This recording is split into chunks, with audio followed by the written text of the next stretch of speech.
നമസ്കാരം എല്ലാ പ്രേക്ഷകർക്കും സ്പോട്ട് ലൈവിലേക്ക് സ്വാഗതം. കേരള തീരത്ത് തുടർച്ചയായി ഉണ്ടായ 2 കപ്പൽ ദുരന്തങ്ങൾ ഏറെ ആശങ്കയുണർത്തുന്നതാണ്. വലിയ പ്രതീക്ഷയുണർത്തി വിഴിഞ്ഞം അന്താരാഷ്ട്ര തുറമുഖം യാഥാർത്ഥ്യമായതിന് പിന്നാലെയുള്ള കപ്പൽ അപകടങ്ങൾക്ക് പിന്നിൽ അജ്ഞാത കാരണങ്ങൾ എന്തെങ്കിലുമുണ്ട്.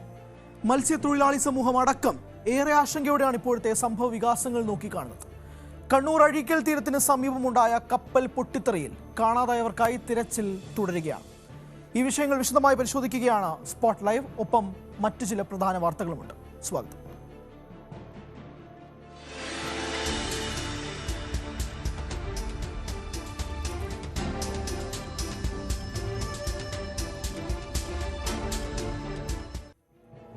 ആ വിഷയത്തിലേക്ക് തന്നെയാണ് പോകുന്നത്. കപ്പൽ പൊട്ടിത്തെറിയിൽ കാണാതായ 4 പേർക്കായി തെരച്ചിൽ തുടരുകയാണ്. ബോട്ടിൽ നിന്ന് രക്ഷപ്പെടുത്തി മംഗലപുരം AJ ആശുപത്രിയിൽ എത്തിച്ച 6 പേരിൽ 2 പേരുടെ നില ഗുരുതരമായും തുടരുന്നു. മറ്റ് 12 പേരെ ഇമിഗ്രേഷൻ നടപടികൾ പൂർത്തിയാക്കി AJ ഗ്രാൻഡ് ഹോട്ടലിലേക്ക് മാറ്റി.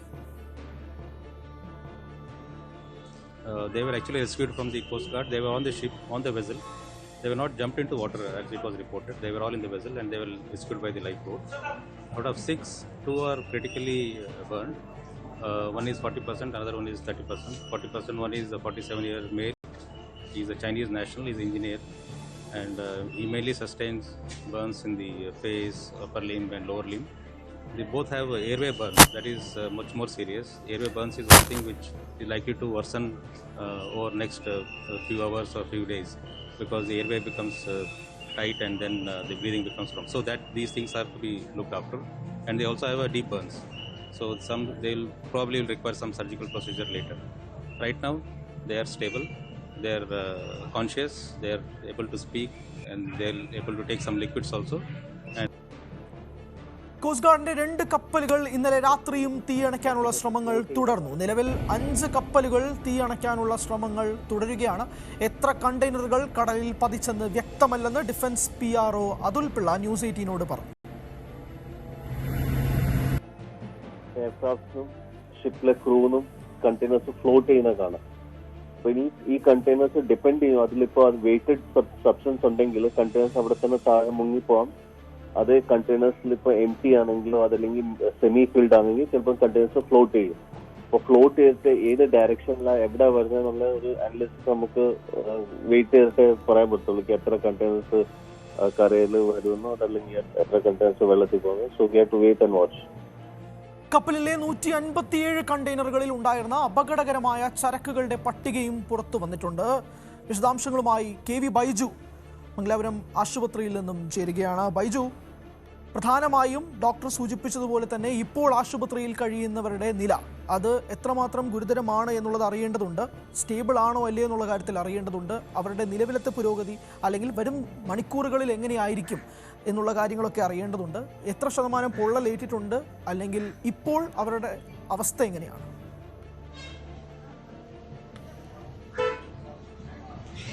ഹരി, ക്യാപ്റ്റൻ ഉൾപ്പെടെ 18 പേരെയാണ് മംഗളൂരുവിൽ ഇന്നലെ രാത്രി 10:45 എത്തിച്ചത്. എന്തായാലും ഈ 18 പേരും ആശ്വാസ തീരം കണ്ടു എന്ന് പറയേണ്ടി വരും. ഇതിൽ 6 പേരാണ് മംഗളൂരു AJ ആശുപത്രിയിൽ ഇപ്പോൾ ചികിത്സയിലുള്ളത്. ഈ ചികിത്സയിലുള്ളതിൽ 2 പേരുടെ നില ഗുരുതരമാണ്. അതായത് ചൈന സ്വദേശിയായ ഒരാളും അതുപോലെ തന്നെ തായ്വാൻ സ്വദേശിയായ ഒരാളും. ഇവർ 2 പേരാണ് ഗുരുതരാവസ്ഥയിലുള്ളത്. ഇതിൽ ചൈന സ്വദേശിയുടെ പരിക്ക് 40% പൊള്ളലേറ്റിട്ടുണ്ട്. ഒപ്പം ഈ തായ്വാൻ സ്വദേശിയുടെ 30% പൊള്ളലേറ്റിട്ടുണ്ട്. ഇത്തരത്തിൽ 2 പേരുടെ നില അതീവ ഗുരുതരമാണ്. മറ്റ് 4 പേരുടെ നില അത്ര പ്രശ്നമല്ല, പക്ഷേ അവർക്കൊക്കെ പരിക്കുണ്ട്.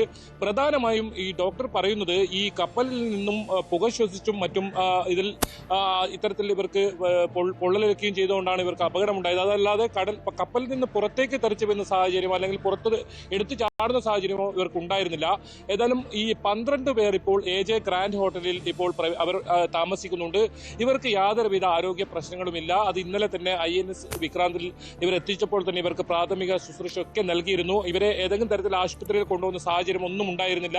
ഈ ക്യാപ്റ്റൻ ഉൾപ്പെടെയുള്ളവരാണ് ഈ 12 പേർ. ഇവരെ ഈ ഇത്തരത്തിൽ AJ ഗ്രാൻഡ് ഹോട്ടലിൽ ഇന്നലെ രാത്രി തന്നെ ഇവരെ താമസിപ്പിച്ചിരുന്നു. മറ്റുള്ള 6 പേരെയാണ് AJ ആശുപത്രിയിൽ എത്തിച്ചത്. അതായത് ഈ മംഗലാപുരം തുറമുഖത്ത് എത്തിച്ചതിന് ശേഷം പ്രത്യേക ആംബുലൻസിൽ ഈ ആശുപത്രിയിൽ എത്തിക്കുകയായിരുന്നു. വിദഗ്ധ ഡോക്ടർമാരുടെ എല്ലാം ഈ സൗകര്യങ്ങൾ ഈ ആശുപത്രിയിൽ ഒരുക്കിയിട്ടുണ്ട്. എന്തായാലും ഈ ഡോക്ടർ പറയുന്നത് ഇതിലൊരു ആശ്വാസകരമായ ഒരു കാര്യം, ഇവർ മരുന്നിനോട് പ്രതികരിക്കുന്നുണ്ട് എന്നതാണ്. അത് തന്നെയാണ് ഏറ്റവും ആശ്വാസം. മാത്രമല്ല ഇവർ സംസാരിക്കുന്നുണ്ട്, അത്തരത്തിലുള്ള പ്രശ്നങ്ങളൊന്നുമില്ല.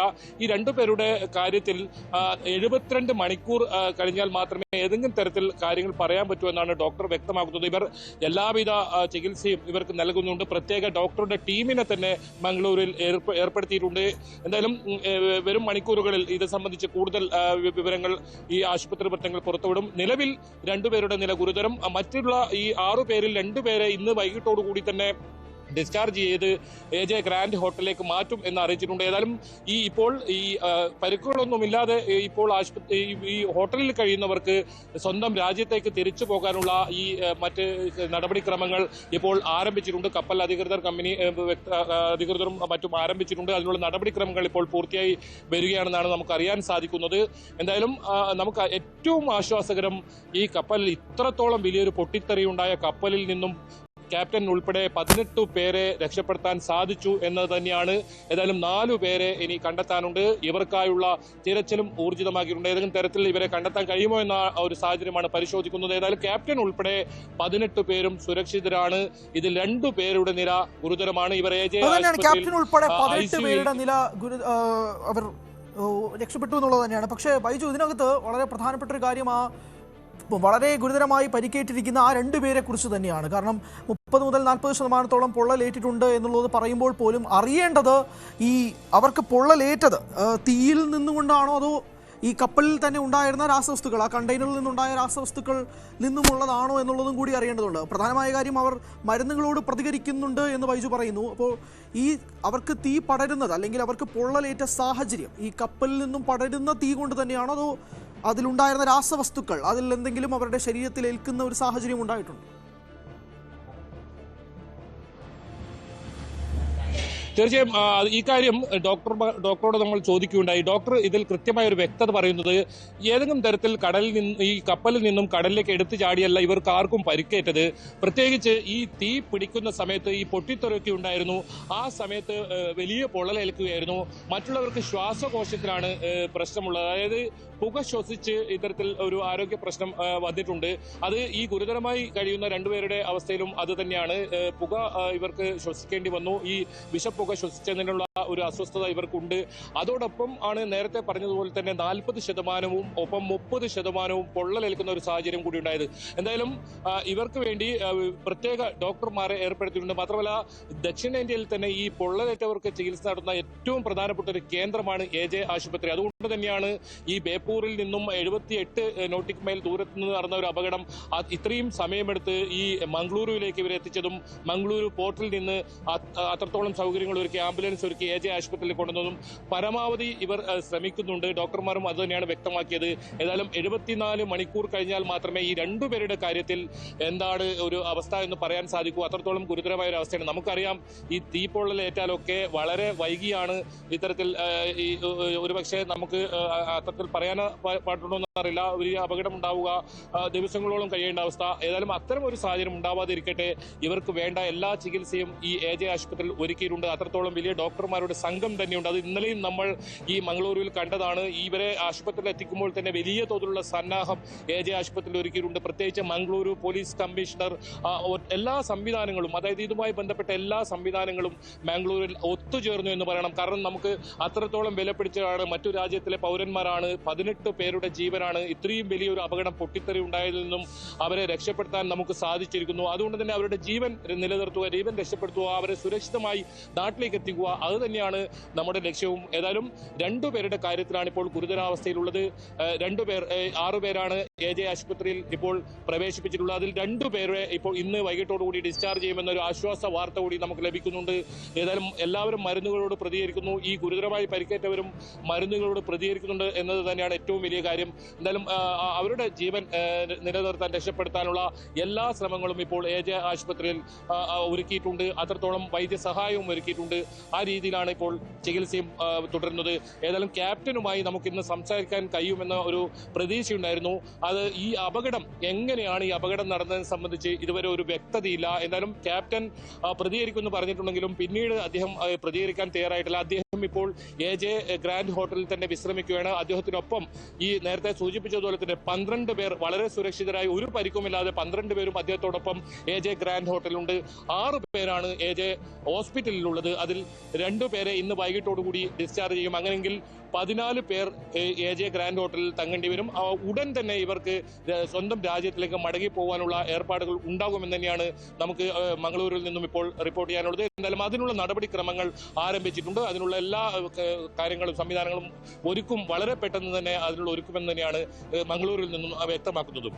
വ്യക്തമാണ്. AJ ഹോസ്പിറ്റലിന് മുന്നിൽ നിന്നാണ് KV ബൈജു വിവരങ്ങൾ നൽകിയത്. അതിൽ പ്രധാനമായും പറയുന്നത് തന്നെ നമുക്ക് സൂചിപ്പിക്കേണ്ടത് 18 പേരും വന്നിട്ടുണ്ട്. അതിൽ ക്യാപ്റ്റൻ ഉൾപ്പെടെ 12 പേരും AJ ഗ്രാൻഡ് ഹോട്ടലിൽ വിശ്രമം തുടരുമ്പോൾ 6 പേരാണ് ആശുപത്രിയിൽ. അതിൽ 2 പേർ ഇന്ന് വൈകുന്നേരം തന്നെ ഡിസ്ചാർജ് ചെയ്യപ്പെടും. 2 പേരുടെ നില ഗുരുതരമായി തുടരുകയാണ്. പക്ഷേ ആശുപത്രിയിലുള്ള എല്ലാവരും മരുന്നുകളോട് പൊരുത്തപ്പെടുന്നുണ്ട് എന്നുള്ളത് തന്നെയാണ് ഏറ്റവും ആശ്വാസകരമായ വാർത്തയായിട്ട് ആശുപത്രിയിൽ നിന്നും KV ബൈജു പറയുന്നത്. രക്ഷാപ്രവർത്തനത്തെക്കുറിച്ച് ആജ്ഞ രവീന്ദ്രൻ ചേരുകയാണ്. ആജ്ഞ, പ്രധാനമായും കണ്ടെയ്നർ കടലിലേക്ക് ഒഴുകുന്നു. 157ഓളം കണ്ടെയ്നറുകളിൽ അപകടകരമായ വസ്തുക്കളുണ്ടെന്ന് മനസ്സിലാക്കുന്നു. ഈ രക്ഷാപ്രവർത്തനത്തിന് ഈ കടലിൽ ഒഴുകി നടക്കുന്ന കണ്ടെയ്നറുകൾ ഒരു വെല്ലുവിളിയാകുന്നുണ്ടോ?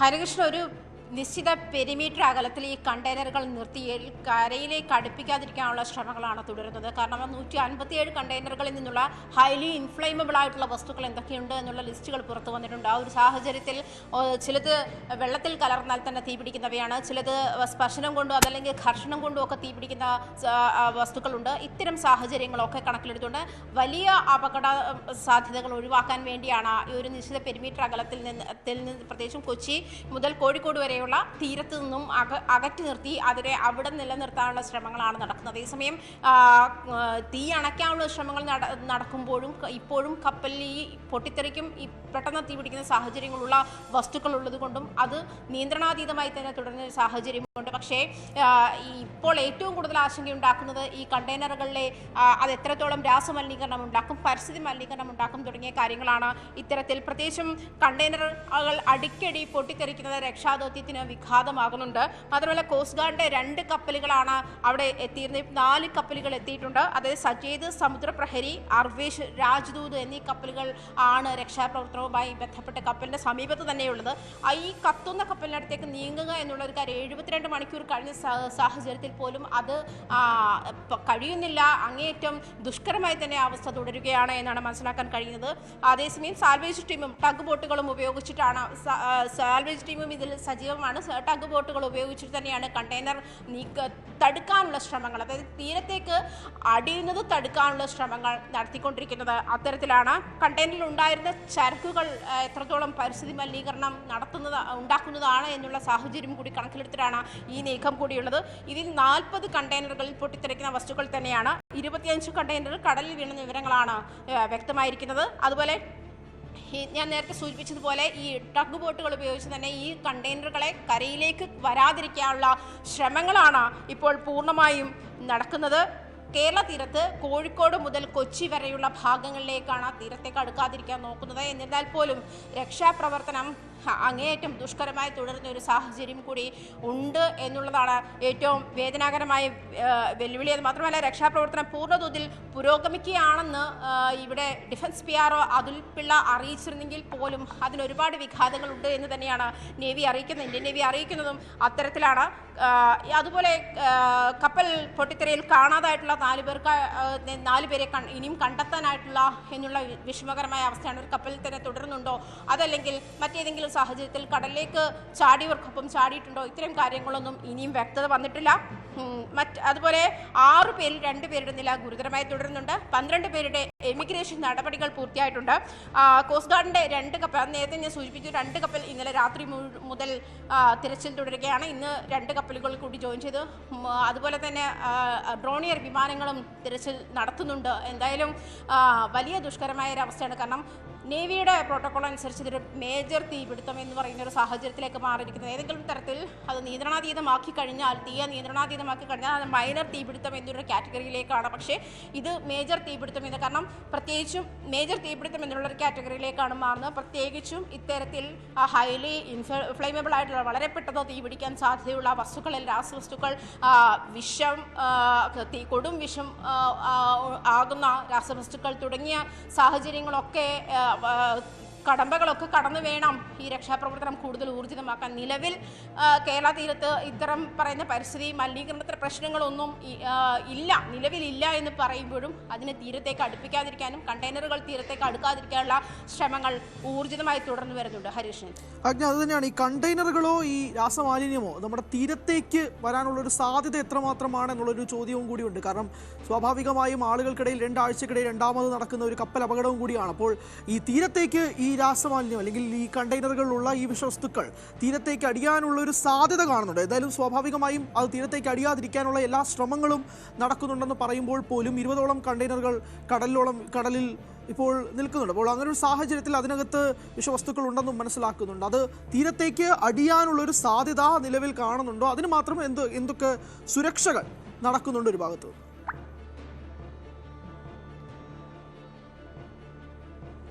ഹരീഷൻ, ഞാൻ നേരത്തെ സൂചിപ്പിച്ചിരുന്നു, ടഗ് ബോട്ടുകൾ ഉപയോഗിച്ചിട്ട് ഇതിനെ അതൊരു പ്രത്യേക പെരിമീറ്ററിനകത്ത് നിർത്തുന്ന പ്രൊസീജിയറാണ് നടക്കുന്നത്. പ്രത്യേകിച്ചും കേരളത്തിൻ്റെ തീരത്തേക്ക്, കൊച്ചി മുതൽ കോഴിക്കോട് വരെയുള്ള കടൽ തീരത്തേക്കാണ് ഇത് അടുക്കാൻ സാധ്യതയെന്ന് മുന്നിൽ കണ്ടുകൊണ്ട് തന്നെ അതിനെ ഉൾക്കടലിലേക്ക് നീക്കുന്ന ഒരു സാഹചര്യമാണ്. അങ്ങനെ ഒരു പെരിമീറ്റർ ദൂരത്ത് നിർത്തിയ ശേഷം, ഒരു നിശ്ചിത പെരിമീറ്റർ ദൂരത്ത് നിർത്തിയ ശേഷം അതിനെ ഉൾക്കടലിലേക്ക് കൊണ്ടുപോകാനാണ് ഉദ്ദേശിക്കുന്നതെന്നാണ് മനസ്സിലാക്കാൻ കഴിയുന്നത്. പക്ഷേ ഈ പറഞ്ഞതുപോലെ ഹൈലി ഇൻഫ്ലേമബിൾ ആയുള്ള വസ്തുക്കൾ അതിൽ തന്നെ ഉള്ളതുകൊണ്ടും അങ്ങേയറ്റം വിഷവസ്തുക്കൾ അതിനകത്തുള്ളത് കൊണ്ടും അത് ഏതൊക്കെ തരത്തിൽ ഈ രക്ഷാദൗത്യവുമായി ബന്ധപ്പെട്ടവരെ ബാധിക്കുമെന്നുള്ളൊരു സാഹചര്യം കൂടി ചോദ്യചിഹ്നമാകുന്നുണ്ട്. അതുകൊണ്ട് തന്നെ ഇത് ഭയങ്കര സെൻസിറ്റീവായിട്ട് തന്നെയാണ് അത് രക്ഷാദൗത്യം കൈകാര്യം ചെയ്യുന്നത് എന്ന് വേണം മനസ്സിലാക്കാൻ. അതേസമയം കപ്പലിലെ തീ ഇതുവരെയും അണഞ്ഞിട്ടില്ല. അതുമാത്രമല്ല കപ്പൽ ആരുടെ നിയന്ത്രണത്തിലുമല്ല എന്നുള്ളൊരു സാഹചര്യം കൂടിയുണ്ട്. ഇപ്പോഴും അതിൽ ഈ പൊട്ടിത്തെറിക്കുന്ന അല്ലെങ്കിൽ തീപിടിക്കുന്നതുമായ വസ്തുക്കൾ ഇപ്പോഴും അവശേഷിക്കുന്നുണ്ട്. അതേസമയം തീ നിയന്ത്രണ വിധേയമാക്കാനുള്ള ശ്രമങ്ങൾ ഇപ്പോഴും തുടർന്നുകൊണ്ടിരിക്കുകയാണ്. പക്ഷേ ഒരു കപ്പലിന് ഒരു ചരിവുണ്ട് എന്നുള്ള റിപ്പോർട്ടുകൾ പുറത്തു വരുന്നുണ്ട്. കപ്പലിൽ നിന്നും തീയും പുകയും ഇപ്പോഴും ഉയർന്ന സാഹചര്യവും നിലവിലുണ്ട്. അത് ഈ നേരത്തെ നമ്മൾ സൂചിപ്പിച്ചതുപോലെ ഈ കപ്പലിൻ്റെ തീ നിയന്ത്രണാതീതമാക്കാനുള്ള ഒരു നിയന്ത്രണാതീതമായി പോയതിൻ്റെ സാഹചര്യം എന്ന് പറയുന്നത് ഇത്തരം പെട്ടെന്ന് തീ പിടിക്കുന്ന വസ്തുക്കൾ അതിൽ കണ്ടെയ്നറുകൾ അത്തരത്തിൽ ഉണ്ടായിരുന്നത് കൊണ്ടാണ് അതിൽ പലതും പൊട്ടിത്തെറിക്കുന്നുണ്ട്. ഇനിയും പൊട്ടിത്തെറികൾ നടന്നേക്കാവുമോ എന്നുള്ള സാഹചര്യം കൂടി മുന്നിൽ കണ്ടു വേണം. ഈ രക്ഷാദൗത്യത്തിന് കോസ്റ്റ് ഗാർഡിൻ്റെ കപ്പലുകളാണ് അവിടെ ഉള്ളത്. രക്ഷാദൗത്യത്തിലുള്ളവർ അത്തരം കാര്യങ്ങളെ കൂടി മാനിക്കേണ്ടതുണ്ട്. അതേസമയം ഈ 4 പേരെ കാണാനില്ല എന്നുള്ള ഒരു സാഹചര്യം കൂടിയുണ്ട്. 72 മണിക്കൂർ ശേഷമാണ് അതിനകത്ത് എന്തെങ്കിലും വ്യക്തത വരികയുള്ളൂ എന്നുള്ളൊരു കാര്യം കൂടി ഈ നേവി വ്യക്തമാക്കുന്നുണ്ട്. എന്നിരുന്നാൽ പോലും 25 കണ്ടെയ്നറുകളാണ് കടലിൽ പോയിട്ടുള്ളത്. ഈ 25 കണ്ടെയ്നറുകളിലും വിഷവസ്തുക്കൾ അല്ലെങ്കിൽ ഈ പറയുന്നതുപോലെ ഇൻഫ്ലേമബിൾ ആയിട്ടുള്ള രാസവസ്തുക്കൾ അടങ്ങിയത് തന്നെയാണ്. അതാണ് തീരത്തേക്ക് അടുക്കാതിരിക്കാനുള്ള തീവ്ര ശ്രമങ്ങൾ നടത്തിക്കൊണ്ടിരിക്കുന്നത്. നിലവിൽ കേരള തീരത്ത് പരിസ്ഥിതി പ്രശ്നങ്ങളൊന്നുമില്ല, അല്ലെങ്കിൽ പരിസ്ഥിതി പ്രശ്നങ്ങൾ ബാധിക്കില്ല എന്നൊരു വിലയിരുത്തലാണ് ഉള്ളതെങ്കിൽ പോലും അതിനെ ഭാവിയിലേക്ക് അത്തരം സാഹചര്യങ്ങൾ ഉണ്ടാകാതിരിക്കാനുള്ള ശ്രമങ്ങൾ കൂടിയാണ് പുരോഗമിക്കുന്നത്. ഹരികൃഷ്ണൻ, വ്യക്തമാണ്. അതോടൊപ്പം തന്നെ ഈ കാണാതായ 4 പേരെ കുറിച്ച് കൃത്യമായി അതിനൊരു വ്യക്തത വന്നിട്ടില്ല എന്നുള്ളത് മനസ്സിലാക്കുന്നുണ്ടെങ്കിൽ പോലും സ്വാഭാവികമായി നേവിയുടെ ഭാഗത്തു നിന്നും ഉണ്ടാകുന്ന തിരച്ചിലുകൾ അത് കൂടുതൽ വ്യാപിക്കാനുള്ള ഒരു സാധ്യത ഉണ്ടാകുന്നുണ്ട്. ഈ 4 പേരെ സംബന്ധിച്ചുള്ള എന്തെങ്കിലും വിവരങ്ങൾ, അതായത് നിലവിൽ ഒന്നുമില്ല എന്ന് പറയുമ്പോൾ പോലും വരും മണിക്കൂറുകളിൽ എന്തെങ്കിലും നേവിയുടെ ഭാഗത്തു നിന്നും അതിനെ സംബന്ധിച്ചുള്ള തിരച്ചിലുകൾ വ്യാപിപ്പിക്കാനുള്ള ഒരു സാധ്യത മുന്നിൽ കാണാം.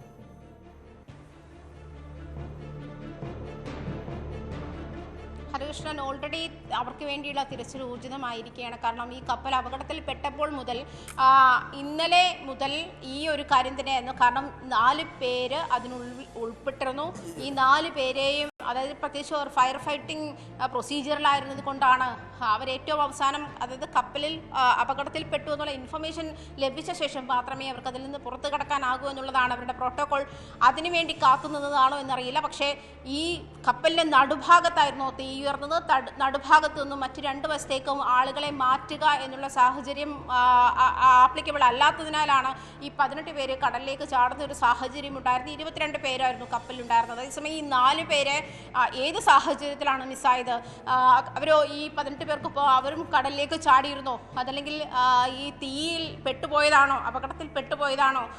അതുമല്ലെങ്കിൽ ഈ ഉൾക്കടലിലേക്ക് ഈ ചാടുന്ന സാഹചര്യത്തിൽ രക്ഷാ മാനദണ്ഡങ്ങൾ ഉപയോഗിക്കാതെയാണോ ചാടിയിരുന്നത്? ഇത്തരം കാര്യങ്ങളൊക്കെ ഇനിയും അറിയാനുണ്ട്. ഈ 4 പേർക്ക് വേണ്ടിയുള്ള, കാരണം 18 പേര് ഇന്നലെ പലതരത്തിൽ ലൈഫ് ബോട്ടുകളും ഒക്കെ ഉപയോഗിച്ച് പലതരത്തിൽ അവരെ തീരത്തെത്തിച്ചിരുന്നു. പക്ഷേ ഈ 4 പേർക്ക് വേണ്ടിയിട്ടുള്ള തിരച്ചിൽ ഇന്നലെ മുതൽ ഊർജിതമാണ്.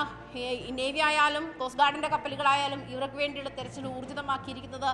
ഇന്നലെ മുതൽ ഈ 4 പേരെ കണ്ടെത്താനായിട്ടില്ല എന്നുള്ള ആശങ്ക തന്നെയാണ് നിലനിൽക്കുന്നത്. അത് ഇപ്പോഴും ആ ആശങ്ക തുടരുന്നു എന്നുള്ള കാര്യത്തിൽ വ്യക്തതയുണ്ട്. കാരണം ഇതുവരെയും എവിടെയാണെന്നോ അതല്ലെങ്കിൽ ഏത് തരത്തിലാണെന്നോ അവർ അപകടത്തിൽപ്പെട്ടത് ആണോ അതല്ലെങ്കിൽ അവർ രക്ഷപ്പെട്ടോ, തീയിൽപ്പെട്ടോ, അതല്ലെങ്കിൽ മറ്റേന്തെങ്കിലും തരത്തിൽ കടലിൽ ചാടുകയോ അങ്ങനത്തെ സാഹചര്യങ്ങൾ ഉണ്ടായിട്ടുണ്ടോ എന്നുള്ള കാര്യത്തിൽ ഇനിയും നേവിക്കും കോസ്റ്റ് ഗാർഡിനും വ്യക്തമായിട്ടില്ല. വ്യക്തമാണ്. അതായത് ആ 4 പേരുടെ കാര്യത്തെക്കുറിച്ച് ഇപ്പോഴും അവ്യക്തതകൾ തുടരുകയാണ് എന്നുള്ളത് വേണം മനസ്സിലാക്കാൻ. ഇന്നലെ മുതൽ അവർക്ക് വേണ്ടിയിട്ടുള്ള തിരച്ചിൽ ഊർജിതമായി തന്നെ തുടരുന്ന ഒരു സാഹചര്യത്തിൽ പോലും ഇപ്പോഴും എങ്ങനെയാണ് ആ 4 പേരുടെ ജീവൻ എങ്ങനെയാണ് ഇപ്പോൾ അവർ കടലിലേക്ക് ചാടിയിട്ടുണ്ടോ എന്നതും സംബന്ധിച്ചൊന്നുള്ള ഒരു വ്യക്തതയും ലഭിച്ചിട്ടില്ല. ആകെ 22 പേരുണ്ടായിരുന്നിടത്ത് 18 പേരും ഇപ്പോൾ സുരക്ഷിതമായി തന്നെ എത്തിയിട്ടുണ്ട് എന്നുള്ളത് മനസ്സിലാക്കുമ്പോൾ ആ 4 ജീവനുകൾ, അവരെക്കുറിച്ചുള്ള കൂടുതൽ വിശദാംശങ്ങൾ വരും മണിക്കൂറുകളിൽ തന്നെ ഉടനെ തന്നെ ലഭ്യമാകട്ടെ എന്നുള്ളതാണ്. വിവരങ്ങളാണ് KV ബൈജുവും ആജ്ഞ രവീന്ദ്രനും നൽകിയത്. കേരള തീരത്തുണ്ടാകുന്ന തുടർച്ചയായ കപ്പലപകടങ്ങൾ ആശങ്കയോടൊപ്പം ചില സംശയങ്ങളും ഉയർത്തുന്നുണ്ട്. വിഴിഞ്ഞം തുറമുഖം യാഥാർത്ഥ്യമായ ശേഷമാണ് കേരള തീരത്ത് തുടർച്ചയായി 2 അപകടങ്ങൾ സംഭവിച്ചത്.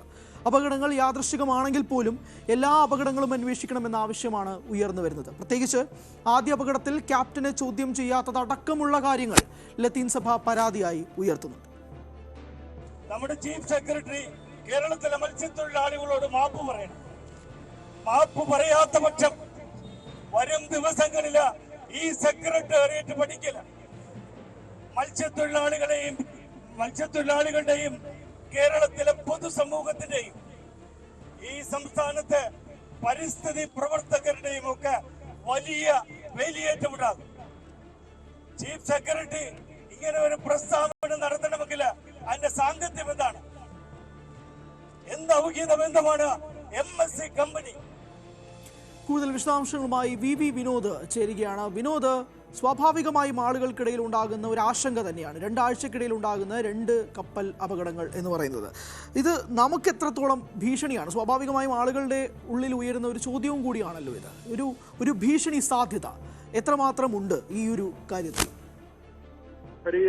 കുറച്ച് ചരിത്രം കൂടി ചേർത്ത് വെച്ച് വേണം ഇപ്പോഴത്തെ ഈ കപ്പൽ അപകടങ്ങളെ ആ നിലയ്ക്ക് വിലയിരുത്താൻ. കാരണം പതിറ്റാണ്ടുകൾക്ക് മുൻപാണ് ഒരു കപ്പൽ അപകടം അറബിക്കടലിൽ ഉണ്ടാകുന്നത്. അതായത് 1968 ഇതിനു മുൻപൊരു അപകടം ഉണ്ടാകുന്നത്. ഗ്രീക്ക് കപ്പൽ ശംഖുമുഖത്ത് അപകടത്തിൽപ്പെടുന്നു. ഏതാണ്ട് 55 മീറ്ററോളം താഴത്തിലേക്ക് ഈ കപ്പൽ പോവുകയും പിന്നീട് അതൊരു പാരായി മാറുകയും ചെയ്യുന്നു. ആ കപ്പൽ അവിടെ നിന്ന് എടുത്തു മാറ്റാൻ കഴിയുന്നില്ല. അതിനു മുൻപ് 1754 അതിനു മുൻപ് വർക്കലയ്ക്കടുത്തൊരു അപകടമുണ്ടാകുന്നത്. ഈ ചരിത്രം പരിശോധിച്ചാൽ ഈ 2 അപകടങ്ങളാണ് അറബിക്കടലിലുണ്ടായ കപ്പലപകടങ്ങളെ, പ്രത്യേകിച്ച് കേരള തീരത്ത് ഉണ്ടായിട്ടുള്ള അപകടങ്ങളായി നമുക്ക് കാണാൻ കഴിയുന്നു. അതിനുശേഷം ഇപ്പോൾ തുടരെ 2 കപ്പലപകടങ്ങൾ ഉണ്ടാകുന്നു. അത് ഈ ശാസ്ത്രം ഇത്രയും പുരോഗമിച്ച കാലഘട്ടത്തിലാണ്. അന്നത്തെ പോലെയല്ല, അത്യാധുനികമായ എല്ലാ സംവിധാനങ്ങളും കപ്പലുകളിലുണ്ട്.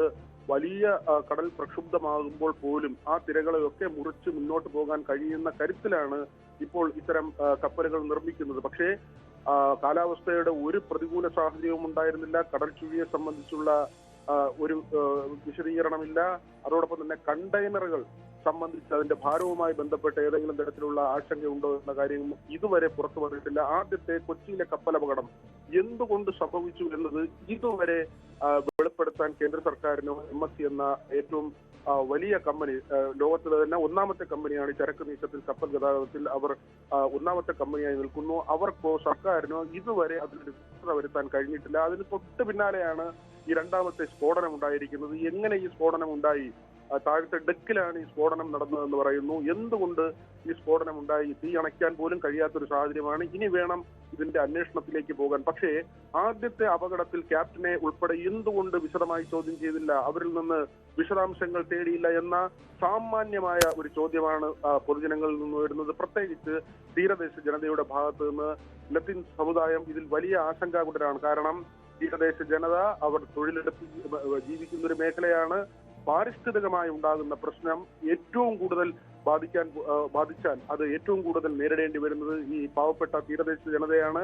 മത്സ്യബന്ധനം നടത്തി ജീവിക്കുന്ന അവരുടെ ഉപജീവനത്തെയായിരിക്കും അത് ഏറ്റവും കൂടുതൽ ബാധിക്കുന്നത്. പക്ഷേ ഇതിനപ്പുറത്തേക്ക് സ്വാഭാവികതയ്ക്ക് വിട്ടുകൊടുക്കാതെ എന്തുകൊണ്ട് ഈ കപ്പലപകടങ്ങൾ എന്നതിൽ വിശദമായ അന്വേഷണം വേണം എന്ന ആവശ്യമാണ് പല കോണുകളിൽ നിന്ന് ഉയർന്നു വരുന്നത്. കാരണം തുടരെ ഉണ്ടാകുന്ന രണ്ട് കപ്പലപകടങ്ങൾ ഇത് അത്ര നിസ്സാരമല്ല. കാരണം വിഴിഞ്ഞം തുറമുഖം വരുമ്പോൾ പല അന്താരാഷ്ട്ര ലോബികളും മറ്റ് തുറമുഖ ലോബികൾ ഈ വിഴിഞ്ഞം തുറമുഖം വരാതിരിക്കുന്നതിന് വേണ്ടിയുള്ള പല ശ്രമങ്ങൾ നടത്തിയതായ വിവരങ്ങൾ ആ സമയത്ത് പുറത്തു വന്നിരുന്നു. മാത്രമല്ല അദാനി ഗ്രൂപ്പുമായി ബന്ധപ്പെട്ട് അദാനിയുടെ ഹിൻഡൻബർഗ്, അദാനിക്കെതിരെയുള്ള ഒരു റിപ്പോർട്ട് പോലും ഒരു സാമ്പത്തിക കേന്ദ്രം, ഒരു സ്ഥാപനം പുറത്തുവിടുന്നു. ആ സ്ഥാപനത്തിന്റെ സാങ്കത്യം അല്ലെങ്കിൽ അവരുടെ വിശ്വാസ്യത പോലും ചോദ്യം ചെയ്യപ്പെടുന്ന തരത്തിലേക്ക് പോയി. ഷെൽ കമ്പനികളാണ്, അങ്ങനെ ഊതിപ്പെരിപ്പിച്ച കണക്കുകളാണ് അദാനിക്കുള്ളതെന്ന പേരിൽ ചില വിവാദങ്ങൾ വരികയും അദാനിയുടെ ഓഹരികൾ പൂർണ്ണമായി താഴേക്ക് പോവുകയും ചെയ്യുന്ന ഒരു സാഹചര്യം ഉണ്ടായിരുന്നു. അവിടെ നിന്നും അദാനി ഗ്രൂപ്പ് വീണ്ടും കയറി വരുന്ന ഒരു കാഴ്ച ഉണ്ടായിരുന്നു. ഇടയ്ക്ക് വീണ്ടും ഹിൻഡൻബർഗ് എന്നൊക്കെയുള്ള ചില പ്രയോഗങ്ങൾ നമ്മൾ കണ്ടുപോകുന്നുണ്ട്. പക്ഷേ ഹിൻഡൻബർഗ് എവിടെയും എത്താതെ പോകുന്ന ഒരു സാഹചര്യം ഉണ്ടായിരുന്നു. അവിടെയാണ് നമ്മൾ ഈ തുറമുഖം വിഴിഞ്ഞം വന്നതിന് ശേഷം അറബിക്കടലിൽ ഉണ്ടാകുന്ന, കേരള തീരത്തുണ്ടാകുന്ന ഈ അപകടങ്ങളെ ഗൗരവത്തോടുകൂടി കാണേണ്ടത്. ഇത് നമ്മൾ ഒരു പടി കൂടി കടന്ന് പറഞ്ഞാൽ ഒരുപക്ഷെ ഈ അന്ധവിശ്വാസത്തിലേക്കൊക്കെ പിന്നീട് ആഗോള തലത്തിൽ ചർച്ച ചെയ്യപ്പെടുന്ന തരത്തിലേക്ക് ഈ സംഭവങ്ങളെ കൊണ്ടുപോകാനുള്ള സാധ്യതയുണ്ട്. അതായത് അറബിക്കടൽ സുരക്ഷിതമല്ല, അറബിക്കടലിൽ എന്തോ പ്രശ്നമുണ്ട്, കേരള തീരത്ത് എന്തോ പ്രശ്നമുണ്ട്. ഇത് സ്വാഭാവികമായും നമുക്കറിയാം.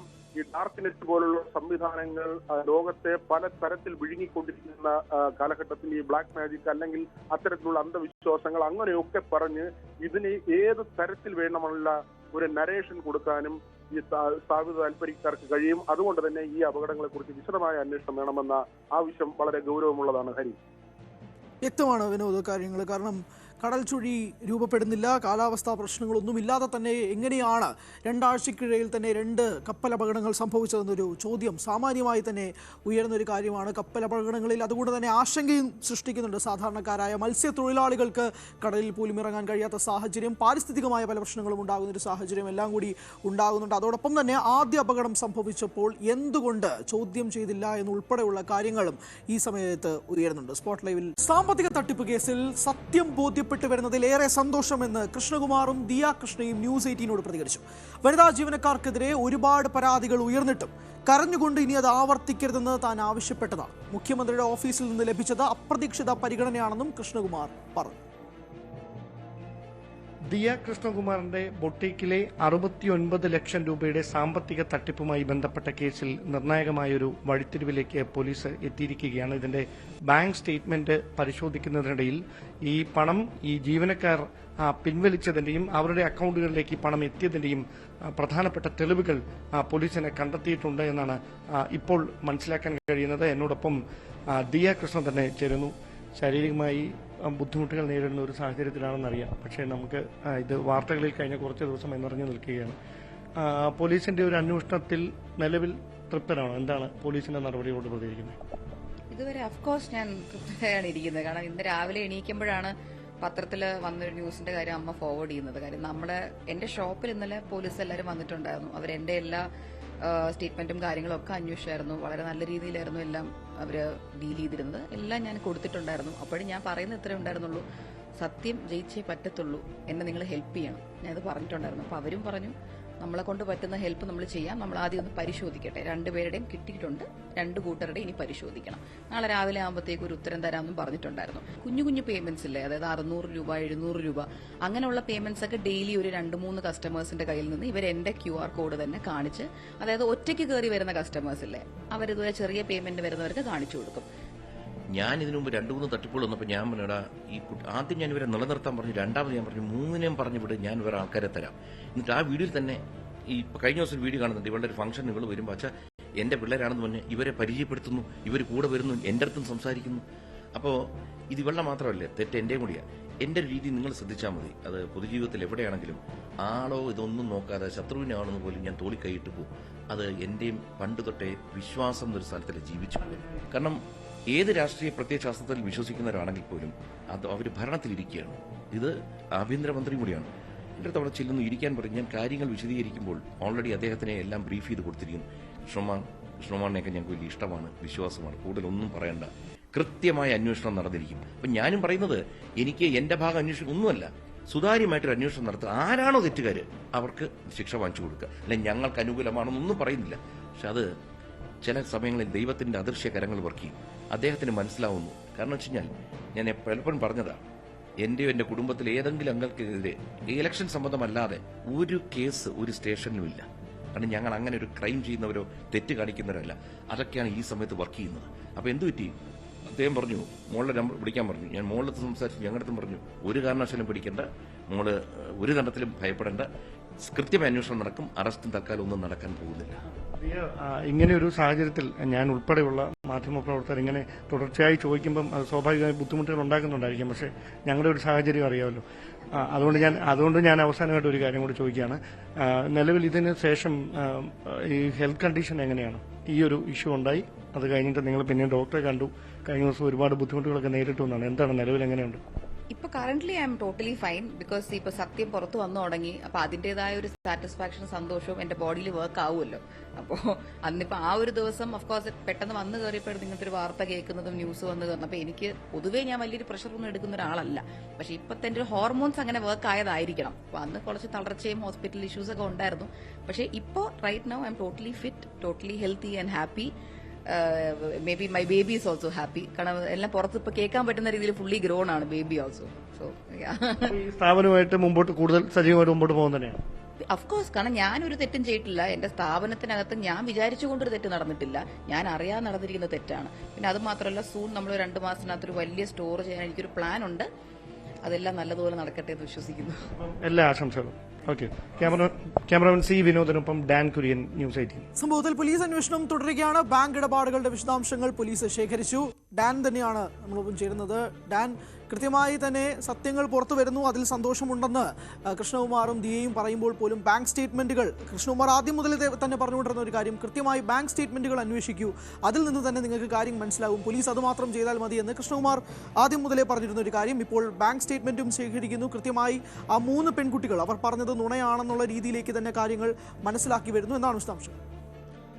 നേരത്തെ സൂചിപ്പിച്ച പോലെ കൃഷ്ണകുമാറിനെതിരെ ഉയർന്ന ആരോപണങ്ങളെ പ്രതിരോധിക്കുന്നതിന് വേണ്ടി കൃഷ്ണകുമാറും ദിയയും ആദ്യം മുതൽ തന്നെ മാധ്യമങ്ങളോട് ഉൾപ്പെടെ ആവർത്തിച്ചുകൊണ്ടിരുന്നത് തങ്ങളുടെ ബാങ്ക് ട്രാൻസാക്ഷൻ ഹിസ്റ്ററി കൃത്യമായി പരിശോധിക്കുന്നതിലൂടെ ഇതുമായി ബന്ധപ്പെട്ട് ഉയരുന്ന ആരോപണങ്ങളുടെ അടിസ്ഥാന രാഹിത്യം എത്രയാണെന്ന് ബോധ്യമാകുമെന്നായിരുന്നു. അത് വ്യക്തമാക്കുന്ന തരത്തിലുള്ള നടപടി പോലീസിന്റെ ഭാഗത്ത് നിന്ന് കഴിഞ്ഞ ദിവസം ഉണ്ടായി എന്ന് വേണം പറയാൻ. മ്യൂസിയം പോലീസാണ് ഇതുമായി ബന്ധപ്പെട്ട അന്വേഷണം നടത്തിയത്. ഇതിലെ സാമ്പത്തിക ഇടപാടുകളെക്കുറിച്ച് പരിശോധിക്കുന്നതിന് ഒരു പ്രത്യേക സംഘമുണ്ട്. അവരാണ് 2 ബാങ്കുകളിൽ നിന്ന്, അതായത് ഈ ദിയ കൃഷ്ണയുടെ ബുട്ടീക്കിൽ നിന്ന്, കവടിയാറിലെ ബുട്ടീക്കിൽ നിന്ന് ബാങ്ക് ഇടപാടുകളുടെ വിശദാംശങ്ങൾ ശേഖരിച്ചതിന് ശേഷമാണ് ഈ സ്ഥാപനത്തിൻ്റെ അക്കൗണ്ട് രജിസ്റ്റർ ചെയ്തിരിക്കുന്ന സൗത്ത് ഇന്ത്യൻ ബാങ്കിൻ്റെ പേരൂർക്കടയിലെ ബ്രാഞ്ചിൽ നിന്ന് 2024 ജൂലൈ മാസം മുതലുള്ള സാമ്പത്തിക ഇടപാടുകളുടെ രേഖകൾ, സ്റ്റേറ്റ്മെൻറ്റ് പോലീസ് ഇന്നലെ കൈപ്പറ്റിയത്. അതിന് പിന്നാലെ അവർ വലിയ തുറയിലുള്ള സ്റ്റേറ്റ് ബാങ്ക് ഓഫ് ഇന്ത്യയുടെ ബ്രാഞ്ചിലും സമാനമായ തരത്തിൽ ഈ ആരോപണ വിധേയരായ 3 ജീവനക്കാരികളുടെ ബാങ്ക് അക്കൗണ്ടുകൾ ഈ ബാങ്കിലാണ് ഉണ്ടായിരുന്നത്. അവിടെ നിന്ന് അവരുടെ അക്കൗണ്ട് സ്റ്റേറ്റ്മെൻറ്റും ശേഖരിച്ചു. പിന്നീടാണ് ഇതിലെ കണക്കുകൾ ഇടകേറിയവർ പരിശോധിച്ചത്. ആ പരിശോധനയിൽ ഇതിനോടകം ഏറെക്കുറെ കൃഷ്ണകുമാർ മുമ്പോട്ട് വെച്ച വാദം അത് ശരിവെക്കുന്ന തരത്തിലുള്ളൊരു കണ്ടെത്തലുകൾ ഉണ്ടായിരിക്കുന്നു എന്ന് വേണം പറയാൻ. അതായത് ഈ തുക അവിടുന്ന് ഇവർ പിൻവലിക്കുന്നതിൻ്റെ, അല്ലെങ്കിൽ ഇവരുടെ അക്കൗണ്ടുകളിലേക്ക് പണം എത്തിയതിൻ്റെ, അവിടെ നിന്ന് പിന്നീടത് പിൻവലിക്കുന്നതിൻ്റെയൊക്കെ വ്യക്തമായ സാമ്പത്തിക ഇടപാടുകളുടെ രേഖകൾ, ഡോക്യുമെൻറ്റ്സ് പോലീസ് കണ്ടെത്തിയിട്ടുണ്ട്. ഇനി ഒരു കാര്യത്തിൽ മാത്രമാണ് വ്യക്തത വരുത്താനുള്ളത്. അവർ പറഞ്ഞിരുന്നത് നികുതി വെട്ടിക്കുക എന്നൊരു ലക്ഷ്യത്തോടെയായിരുന്നു ദിയയും അതോടൊപ്പം കൃഷ്ണകുമാറും ചേർന്ന് ഇവരുടെ അക്കൗണ്ടിലേക്ക് ഈ പണം കൈമാറാൻ പറഞ്ഞിരുന്നത് എന്നാണ്. അങ്ങനെയാണെങ്കിൽ ആ കൈമാറിയതിനു ശേഷം എപ്പോഴെങ്കിലും എപ്പോഴെങ്കിലും തിരികെ ദിയയുടെ തന്നെ അക്കൗണ്ടിലേക്ക് ഈ പണം അവർ കൈമാറിയിട്ടുണ്ടോ? ഇതിനു ശേഷം ഈ ഇടപാടുകൾ കഴിഞ്ഞതിന് ശേഷം നേരിട്ടോ അല്ലാതെയോ ഈ പണം എപ്പോഴെങ്കിലും കൈമാറിയിട്ടുണ്ടോ എന്ന വാദമുയർന്നു. അപ്പോൾ ഈ പരാതിക്കാർ പറഞ്ഞത് CCTV ക്യാമറകളൊന്നും ഇല്ലാത്ത സ്ഥലത്ത് വെച്ച് ഈ പണം ഇങ്ങനെ തിരികെ വാങ്ങിയിട്ടുണ്ട് എന്നാണ്. അപ്പോഴാണ് ഈ കുടുംബം തന്നെ വീണ്ടും ഒരു വാദം, ഈ ദിയയും കൃഷ്ണകുമാറും മുമ്പോട്ടൊരു വാദം വീണ്ടും വെക്കുന്നു. അവർ പറഞ്ഞത് അങ്ങനെ പണം പിൻവലിച്ച തങ്ങൾക്ക് കൈമാറിയിട്ടുണ്ടെങ്കിൽ പിൻവലിച്ചതിൻ്റെ ഡോക്യുമെന്റ്സ് കാണുമല്ലോ, അതവർ ഹാജരാക്കട്ടെ എന്ന്. അതാണ് യഥാർത്ഥത്തിൽ ഈ ആരോപണം ഉന്നയിച്ച 3 വനിതാ ജീവനക്കാരെയും വെട്ടിലാക്കിയത്.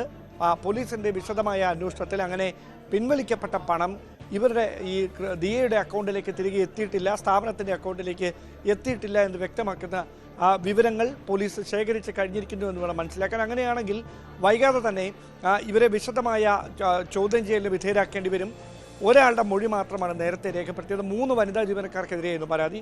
മറ്റ് 2 പേർ എവിടെയാണ് എന്ന് പോലീസിന് വ്യക്തമായൊരു ധാരണയില്ല. ഇന്നലെ ഇവരെ അന്വേഷിച്ച പോലീസ് സംഘം ഇവരുടെ വീടുകളിൽ എത്തിയിരുന്നു. പക്ഷേ കാണാനോ മൊഴിയെടുക്കാനോ ഒന്നും ഇതുവരെ കഴിഞ്ഞിട്ടില്ല എന്നാണ് അന്വേഷണ സംഘത്തിൻ്റെ ഭാഗത്തുനിന്ന് ലഭിക്കുന്ന സൂചനകൾ. വൈകാതെ അവരുടെ വിശദമായ മൊഴി കൂടി രേഖപ്പെടുത്തിയതിന് ശേഷം ഈ രേഖകൾ വെച്ചുകൊണ്ട് അവരെ വിശദമായി ചോദ്യം ചെയ്യും. ആ ചോദ്യം ചെയ്യലിലൂടെ ഇപ്പോൾ ഉയർന്നിരിക്കുന്ന ആരോപണങ്ങളുടെ നിജസ്ഥിതി വെളിച്ചത്ത് വരും, വ്യക്തത കൈവരും എന്നൊരു നിഗമനത്തിലാണ് മ്യൂസിയം പോലീസ്.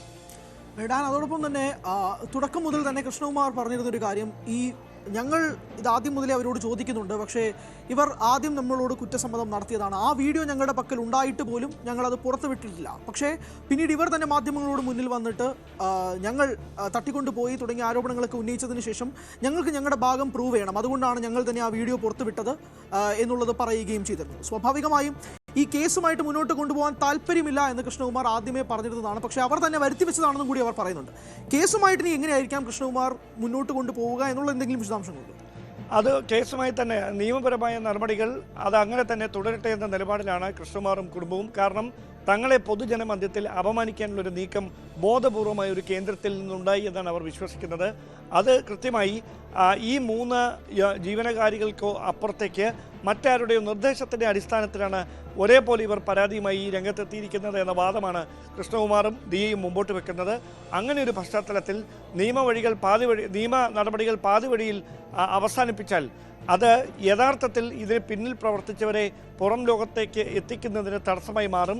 അതുണ്ടാകാൻ പാടില്ല. കൃത്യമായി ഇവർക്ക് പിന്നിലുള്ള ആരാണെന്ന് കണ്ടെത്തണം എന്നൊരു നിഗമനത്തിൽ ഉറച്ചു നിൽക്കുകയാണ് കൃഷ്ണകുമാറും ദിയയും. അതുകൊണ്ട് തന്നെ അത്തരത്തിലുള്ളൊരു നടപടികൾ പോലീസിൻ്റെ തുടരന്വേഷണത്തിൻ്റെ ഭാഗമായി ഉണ്ടാകുമെന്ന് തന്നെയാണ് മനസ്സിലാക്കാൻ കഴിയുന്നത്. ഞാൻ അതോടൊപ്പം തന്നെ ഈ 3 ജീവനക്കാർ ഉന്നയിച്ചിരുന്ന ഒരു പരാതി ഉണ്ടല്ലോ, തട്ടിക്കൊണ്ടുപോയി എന്നുള്ളൊരു പരാതി, ആ കേസുമായി ബന്ധപ്പെട്ടുള്ള വിശദാംശങ്ങൾ എങ്ങനെയാണ് എന്നുള്ളതാണ് മനസ്സിലാക്കുന്നത്. മുൻകൂർ ജാമ്യവുമായി മുന്നോട്ട് കൊണ്ടുപോകാൻ കൃഷ്ണകുമാറും ദിയയും നൽകിയിട്ടുണ്ടോ എന്നുള്ളതാണ്. ഗുരുതരമായ വകുപ്പുകൾ ചുമത്തിയായിരുന്നു കൃഷ്ണകുമാറിനെതിരെ മ്യൂസിയം പോലീസ് ഇതുമായി ബന്ധപ്പെട്ട കൗണ്ടർ കേസ് രജിസ്റ്റർ ചെയ്തത്. പക്ഷേ തട്ടിക്കൊണ്ടുപോയി എന്നത് ഉൾപ്പെടെയുള്ള കാര്യങ്ങൾ ആണ് ഈ FIRൽ പരാമർശിച്ചിരുന്നത്. പക്ഷേ അത് ആ വാദങ്ങളുടെ മുനയൊടിക്കുന്ന ചില CCTV ദൃശ്യങ്ങളടക്കം പുറത്തു വന്നിട്ടുണ്ട്. അവിടെ ഇവരുടെ തന്നെ അറിവോടെയാണ് ഈ കൃഷ്ണകുമാറിനൊപ്പം അവർ നടന്ന് പോയത്, മറ്റൊരു വാഹനത്തിലേക്ക് കയറിയത്. ഈ കാര്യങ്ങൾ ചോദിച്ചറിയുന്നതിന് വേണ്ടി മറ്റൊരു സ്ഥലത്തേക്ക് ഇവരെ എത്തിച്ചതാണ് എന്നായിരുന്നു കൃഷ്ണകുമാർ തന്നെ കഴിഞ്ഞ ദിവസം മാധ്യമങ്ങളുടെ ചോദ്യത്തോട് ഇതുമായി ബന്ധപ്പെട്ട് നടത്തിയ പ്രതികരണം. എന്തായാലും ഈ ഒരു ദൃശ്യങ്ങൾ കൂടി പുറത്തു വരുമ്പോൾ അത് ഈ ആരോപണം ഉന്നയിച്ച 3 വനിതാ ജീവനക്കാരെ കൂടുതൽ പ്രതിരോധത്തിലാക്കുന്ന തരത്തിലേക്ക് കാര്യങ്ങൾ മാറുന്നു. അങ്ങനെയാണെങ്കിൽ ഇത്ര ഗുരുതരമായ വകുപ്പുകൾ ചുമത്തി കൃഷ്ണകുമാറിനെതിരെ FIR രജിസ്റ്റർ ചെയ്യാനിടയായ സാഹചര്യം എന്താണ്? ആ കാര്യങ്ങളിലൊക്കെയാണ് ഇനി വ്യക്തത കൈവരാനുള്ളത്. വ്യക്തമാണ്. എന്തായാലും അങ്ങനെ ഒരു FIR ഇടേണ്ട സാഹചര്യം എന്തായിരുന്നു എന്നുള്ളത് ഉൾപ്പെടെയുള്ള സാഹചര്യങ്ങൾ വിലയിരുത്തും. അതോടൊപ്പം തന്നെ ശനിയാഴ്ചയാണ് കൃഷ്ണകുമാറിനും കുടുംബത്തിനുമെതിരെ ജീവനക്കാരികൾ പരാതിയുമായി രംഗത്തെത്തിയത്. പക്ഷേ നിലവിൽ അന്വേഷണം പുരോഗമിക്കുമ്പോൾ ബാങ്ക് സ്റ്റേറ്റ്മെന്റിൽ നിന്ന് വ്യക്തമാകുന്നത് 2024 ജൂൺ മുതൽ ഇതുമായുള്ള പൊരുത്തക്കേടുകൾ, പണവുമായി ട്രാൻസാക്ഷനുമായി ബന്ധപ്പെട്ടുള്ള കാര്യങ്ങളെല്ലാം തന്നെ വ്യക്തമായി പോലീസ് അന്വേഷിക്കുന്നുണ്ട്. അതിൽ 3 ജീവനക്കാരുണ്ട്. അതിൽ ഒരാളെ മാത്രമാണ് പോലീസ് ചോദ്യം ചെയ്തിരുന്നത്. ഈ 2 പേരെ കണ്ടെത്താനുണ്ട് എന്നുള്ളതും കൂടി മനസ്സിലാക്കുന്നു. എന്തായാലും സത്യം പുറത്തു വരുന്നതിൽ സന്തോഷം എന്നുള്ളതാണ് ഡാനിനോട് തന്നെ കൃഷ്ണകുമാറും ദിയയും പ്രതികരിക്കുകയും ചെയ്തിരുന്നത്.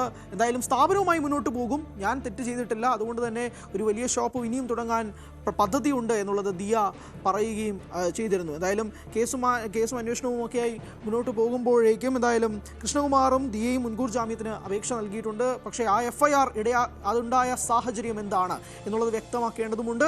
പക്ഷേ CCTVയിൽ നിന്ന് വ്യക്തമാണ് തട്ടിക്കൊണ്ടുപോയതല്ല, കൃത്യമായ അറിവോടുകൂടി തന്നെയാണ് ഇവരെ കൊണ്ടുപോയതെന്നും മനസ്സിലാക്കുന്നുണ്ട്. എന്തായാലും സാമ്പത്തിക തട്ടിപ്പ് കേസിൽ ഒരു വലിയ വഴിത്തിരിവ് തന്നെയാണ് സംഭവിക്കുന്നത് എന്നുള്ളത് വ്യക്തമാകുന്നു. ഡാൻ കുര്യനാണ് വിശദാംശങ്ങൾ നൽകിയത്.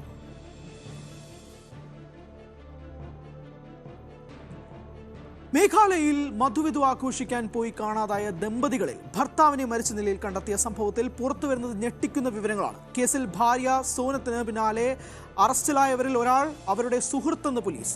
സോനത്തിന്റെ പിതാവിന്റെ സ്ഥാപനത്തിലെ ജീവനക്കാരനായ രാജ് സിംഗ് കുഷാവഹയാണ് അറസ്റ്റിലായത്. ഭർത്താവിനെ കൊന്നത് ഇയാളോടുള്ള അടുപ്പം മൂലമാണോ എന്നാണ് പോലീസ് ഇപ്പോൾ അന്വേഷിക്കുന്നത്. രാജ് കുഷാവഹിക്ക് പങ്കുണ്ടെങ്കിൽ സോനത്തിനും സംഭവത്തിൽ പങ്കുണ്ടാകും എന്നാണ് കൊല്ലപ്പെട്ട രാജ രഘുവംശിയുടെ സഹോദരൻ വിപുൽ രഘുവംശി പറയുന്നത്.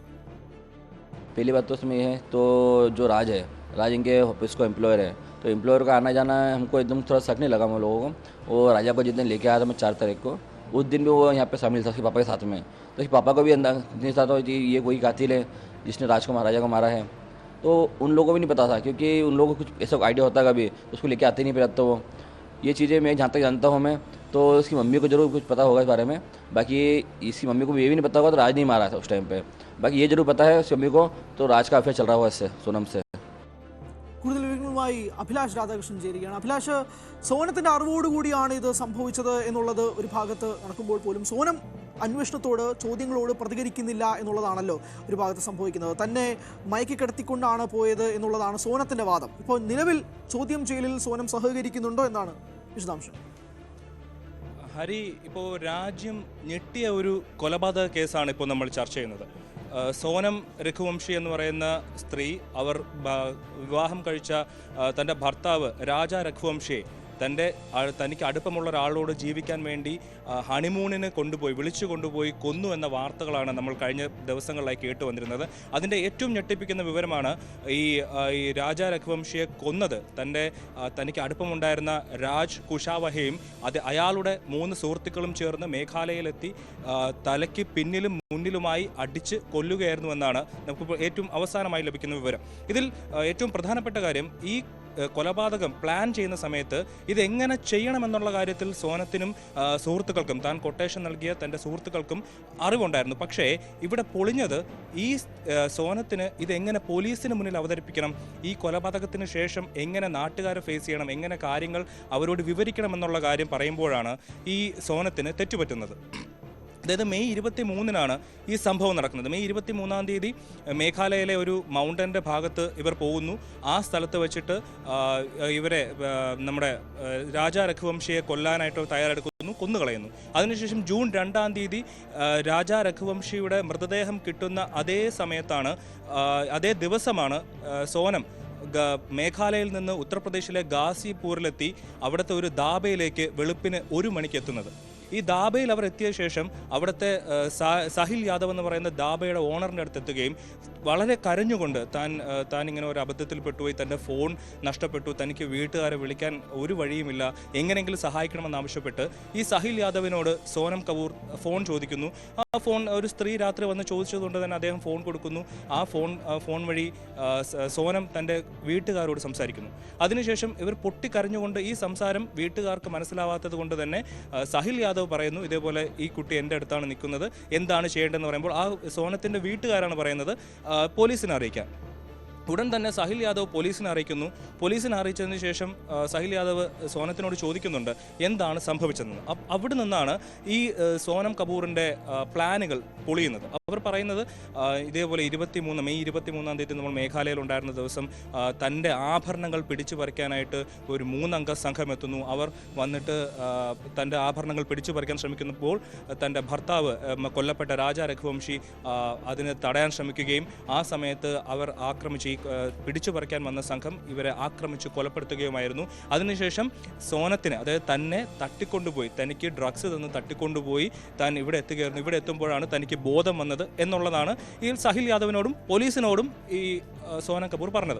എന്നാൽ ഈ മൊഴികളിൽ വളരെയധികം പൊരുത്തക്കേടുണ്ട്. കാരണം 23-ാം തീയതി മുതൽ 2-ാം തീയതി വരെ ഇവർക്ക് ബോധമില്ലായിരുന്നു, അത്തരത്തിലൊരു ലക്ഷണം അവർക്ക് ഉണ്ടായിരുന്നില്ല. അവർ ഈ കാര്യങ്ങളൊക്കെ പറയുന്നുണ്ട്. അവർക്ക് ആകപ്പാടെ അറിയില്ല എന്ന് പറയുന്നത് എങ്ങനെ മേഘാലയയിൽ നിന്ന് ഗാസിപൂർ വരെ എത്തി എന്നുള്ള കാര്യത്തിലാണ് ഇവർക്ക് വ്യക്തതയില്ല എന്ന് പറയുന്നത്. അതിനുശേഷം നടത്തിയ അന്വേഷണത്തിൽ മേഘാലയയിൽ നിന്ന് വളരെ വ്യക്തമായി കിട്ടിയ ഒരു വിവരം എന്ന് പറയുന്നത് അവിടുത്തെ ഒരു ഗൈഡ്, അതായത് ഈ അവസാനമായി രാജാ രഘുവംശി അവസാനമായി കാണുന്നത് ഈ ഗൈഡാണെന്ന് വേണം നമുക്ക് അനുമാനിക്കാൻ. ആ ഗൈഡ് പറയുന്നത് ഈ സോനത്തിനും രാജാ രഘുവംശിക്കും അപ്പുറം 3 അപരിചിതരായ ചെറുപ്പക്കാർ കൂടി അവിടെ വെച്ച് കണ്ടിരുന്നു എന്നുള്ളൊരു വിവരം ഗൈഡ് കൊടുത്തിരുന്നു. ഇതാണ് ഈ കേസ് അന്വേഷണത്തിൽ ഏറെ പ്രധാനപ്പെട്ടതും. ഇങ്ങനെ അറസ്റ്റിലായ 3 പ്രതികളാണ് പറയുന്നത്. അവരെക്കുറിച്ചുള്ള അന്വേഷിച്ച് പോലീസ് അന്വേഷണം നടത്തി, അവരെ കണ്ടെത്തി. അവരിൽ നിന്നുള്ള വിവരമാണ് കിട്ടിയത്. സോനം കപൂർ നൽകിയ കൊട്ടേഷന്റെ പേരിലാണ് തങ്ങൾ ഈ രാജാ രഘുവംശി എന്ന് പറയുന്ന ചെറുപ്പക്കാരനായ ബിസിനസ്സുകാരനെ കൊന്നുകളഞ്ഞതെന്ന്. അവിടെ നിന്നാണ് അന്വേഷണം മുന്നോട്ട് പോകുന്നതും രാജ് കുശാവഹ എന്ന സോനം കപൂറിന്റെ സുഹൃത്തും സോനം കപൂറിന്റെ അച്ഛന്റെ ഫാക്ടറിയിലെ ജീവനക്കാരനുമായ രാജ് കുശാവഹയിലേക്ക് കാര്യങ്ങൾ എത്തുന്നത്. പിന്നീട് നടന്ന അന്വേഷണത്തിൽ ചോദ്യം ചെയ്യലാണ് ഇവർ ഈ സോനം കപൂറിന്റെ മൊഴികളിൽ വൈരുദ്ധ്യം തിരിച്ചറിയുന്നതും. അപ്പോൾ സോനം കപൂർ ഇപ്പോഴും പറയുന്നത് താൻ ഒരു തെറ്റും ചെയ്തിട്ടില്ല എന്നാണ്. പക്ഷേ എല്ലാ തെളിവുകളും സോനത്തിന് എതിരാണ്. കാരണം ഈ കൊലപാതകം നടക്കുന്നതിന് തൊട്ട് മുമ്പ്, മണിക്കൂറുകൾക്ക് മുമ്പ്, രാജാ രഘുവംശിയുടെ അമ്മ ഈ സോനത്തിനെ വിളിക്കുന്നുണ്ട്, നിങ്ങളിപ്പോൾ എവിടെയാണ് നിൽക്കുന്നതെന്ന് ചോദിക്കാനായിട്ട്. അപ്പോൾ സോനം പറയുന്നത് നമ്മൾ ലഷ് മൗണ്ടൻസ് എന്ന് പറയുന്ന മേഘാലയയിലെ ഒരു മലയിലാണെന്നും അവിടെ നമ്മൾ മല കയറിക്കൊണ്ടിരിക്കുകയാണെന്നും വെള്ളച്ചാട്ടം കാണാൻ പോകുന്നുവെന്നും പറയുന്നുണ്ട്. പക്ഷേ ആ സമയത്ത് രാജാ രഘുവംശിയുടെ അമ്മ രഘുവംശിക്ക് ഫോൺ കൊടുക്കാൻ ആവശ്യപ്പെടുമ്പോൾ സോനം അത് ചെയ്യുന്നില്ല. അവിടെ മുതൽ ഈ കൊലപാതക വിവരം പുറത്തു വന്നതിന് ശേഷമുള്ള കാര്യങ്ങളിൽ വൈരുദ്ധ്യങ്ങളുണ്ടായിരുന്നു സോനത്തിൻ്റെ ഭാഗത്തു നിന്നും. അതൊക്കെ കേസിൽ വളരെ നിർണായകമായ തെളിവുകളായി മാറിയിരിക്കുകയാണ്. അതേസമയം തന്നെ ഈ കേസിൽ രാജ് കുശാവഹയും സോനം കപൂറും തമ്മിലുള്ള ബന്ധത്തെക്കുറിച്ചുള്ള കൂടുതൽ വിവരങ്ങൾ പുറത്തു വരുന്നുണ്ട്. അവർ തമ്മിൽ ഒരുമിച്ച് കുറേ കാലം ഒരുമിച്ച് ജോലി ചെയ്തിരുന്നവരാണ്. ഈ ജോലി ചെയ്തിരുന്ന സമയത്ത് ഇവർ തമ്മിൽ അടുപ്പത്തിലായതാവാം എന്നൊക്കെയുള്ള നിഗമനങ്ങൾ വരുന്നുണ്ട്. അതുപോലുള്ള അനുമാനങ്ങളാണ് പോലീസും പറയുന്നത്. ഇനിയിപ്പോൾ വരും ദിവസങ്ങളിൽ നമുക്കറിയേണ്ടത് ഈ കൊലപാതകത്തിന് പിന്നിൽ ഇത് തന്നെയാണോ കാരണം, എന്തുകൊണ്ട് ഈ രാജ് കുശാവഹയ്ക്ക് പകരം സോനം കപൂർ രാജാ രഘുവംശിയെ വിവാഹം ചെയ്തു എന്നുള്ള കാര്യങ്ങളിൽ ഇനി വരും ദിവസങ്ങളിലാണ് വ്യക്തത ഉണ്ടാവുക. അതേസമയം തന്നെ മറ്റൊരു കാര്യം, ഈ രാജ് കുശാവഹ തൻ്റെ മകൻ പാവമാണെന്നും അവൻ ആരെയും ഉപദ്രവിക്കാത്തവനാണെന്നുള്ള തരത്തിൽ രാജ് കുശാവയുടെ അമ്മയും പറയുന്നുണ്ട്. അവൻ സ്വന്തം വഴി കൂടെ പോകുന്ന ഒരാൾ ചെരുപ്പ് ഇല്ലാതെ നടന്നു പോകുന്നതാണെങ്കിൽ അത് കണ്ടാൽ സ്വന്തം കാലിലെ ചെരുപ്പ് ഊരി കൊടുക്കുന്ന അത്രയും പാവമാണ് തൻ്റെ മകൻ ഇത്തരത്തിലൊരു തെറ്റും ചെയ്യാൻ സാധ്യതയില്ല എന്നുള്ള തരത്തിലാണ് രാജ് കുശാവ കേസിലെ പ്രധാന പ്രതിയുടെ അമ്മ പറയുന്നത്. അതേപോലെ തന്നെ സോനം കപൂറിൻ്റെ അമ്മയും അയൽവാസികളും പറയുന്നത് തൻ്റെ മകൾ ഒരു തരത്തിലും തെറ്റ് ചെയ്തിട്ടില്ല. ആ കുട്ടി വളരെ മാന്യമായി പെരുമാറുന്ന, വളരെ മാന്യമായി എല്ലാവരോടും ഇടപെടുന്ന കുട്ടിയാണ്.